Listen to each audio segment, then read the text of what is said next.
Hi, I'm Joseph Noah. I'm a medical doctor and a biochemist, and I'm the author of Document X, Direct Evidence of God's Existence. Now, with this background of the immutable laws governing the universe, the scientific and the Quranic perspective of the universe, and our experience with the universe, we can now proceed to the individual miracles performed by prophets. Now, we're going to look at Prophet Abraham first, and he's popularly known for his miracle of the fire and that of the birds. Now we're going to look at the miracle of the fire. Now, according to the tradition, Prophet Abraham spoke out against idol worshipping. He condemns the practice. And for this, his adversaries cast him in a huge fire. But Abraham remained untouched. There are some fantastic stories as about the nature of the fire, the intensity of the fire, how long Abraham spent in this fire. And this can be traced to the Talmud and apparent sayings of the Holy Prophet Muhammad. Now, the question is, how did Abraham survive such a blazing inferno? If we go to the Quran, you find that there's no indication that Abraham was actually cast into the fire. In 21:69, it is stated, "And they said, 'Burn Abraham and protect your gods.'" And then comes God's response. "But we said, 'O fire, be thou cool,' and the source of strength for Abraham." Now the question is, did God change the burning quality of fire, having a cooling effect, which allowed Abraham to survive this fire? Now we know that the nature of a thing is fixed. When Pharaoh asked Moses, "Who is your God?" Moses replied that "My God is he who gives unto everything that exists its true nature." We spoke about the nature of water, the burning quality of fire. Now, the nature of a thing is actually the expression of the divine will, how God's activity is manifested in nature. So it's a decisive principle.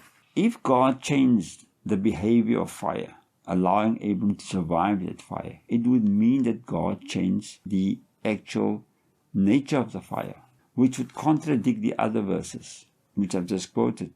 We have a choice. Either we believe there are contradictions in the Quran, or our understanding of the verse, "Be thou cool, O fire," is incorrect. So let's look at this verse which Allah says, "Be thou cool, O fire." What does it mean? For me, it is a non-literal verse, and I'm going to demonstrate this by giving you a practical example. If you are a righteous person and you express your disapproval of immoral practices in your society, which is fashionable, you're going to encounter resistance. And this is especially so if you speak out against injustices about economic exploitation by the giant financial institutions. You find that the pressures against you will mount. And if you persist with your attitude, you're going to be labeled as a troublemaker. There might even be an onslaught on your life. You would be experiencing what people call feeling the heat, the fire of persecution. And this is exactly what Abraham experienced, that oppression in the fire of persecution. Abraham spoke out against idol worshippers. And idol worshipping was a lucrative trade, so Abraham interfered with their business practices. And this was unacceptable to the establishment. And we have the same situation today. So the Quran sums up the response of the idol worshippers in 29:24, where it says, "Burn Abraham," or slay Abraham. Then God's response, "But we protected him against the fire." So this shows you that Abraham wasn't actually cast into the fire. And this is supported by the next verse, 37:98, where it says, "They, the unbelievers or the idol worshippers, designed a plan against Abraham, but we made them the greater losers." So in other words, the intentions of the idol worshippers to slay, to burn, to kill Abraham were frustrated by God, were hampered by God. Now let us just revisit the verse 21:69, where it says, "O fire, be thou cool." Now, the very forces of persecution and oppression used against Abraham, these very forces would be redirected and instead become a source of strength for Abraham. That initial fear and anxiety and apprehension experienced by Abraham would be replaced by a sense of calm. God would inspire confidence and give Abraham courage. There was a price on Abraham's head, Prophet Abraham knew that, and he did everything in his power to prevent this. But he had absolute trust in God. God would always protect him.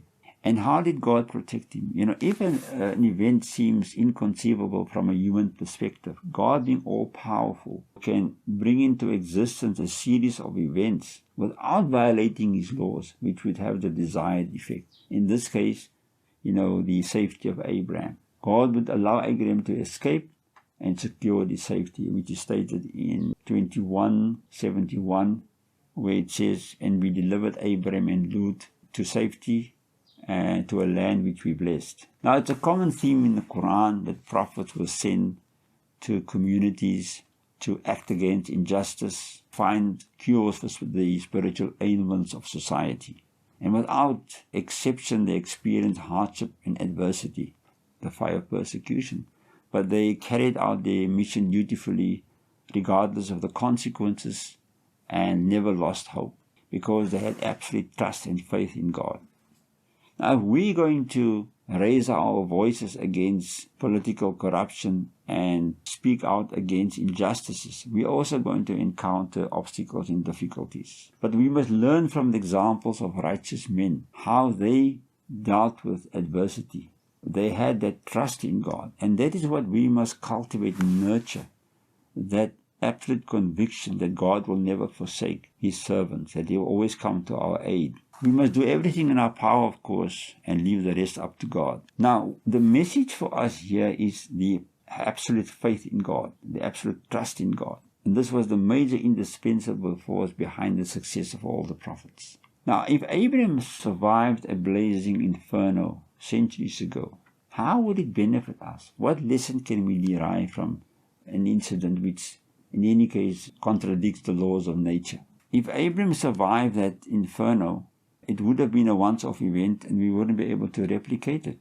And how can we prove that this actually happened? Now, can you imagine a man burning in a fire for days and being untouched? Those idol worshippers, with their superstitious mind, would have worshipped Abraham. To the contrary, they persisted in their disbelief, which suggests that this event never happened. So the moral of the story is to have that patience, to do whatever we can humanly possible, put our trust in God, that God will never forsake those who have trust in him, and that no amount of power or wealth or persuasion can crush the human spirit. And that has been shown throughout history, time and time and again.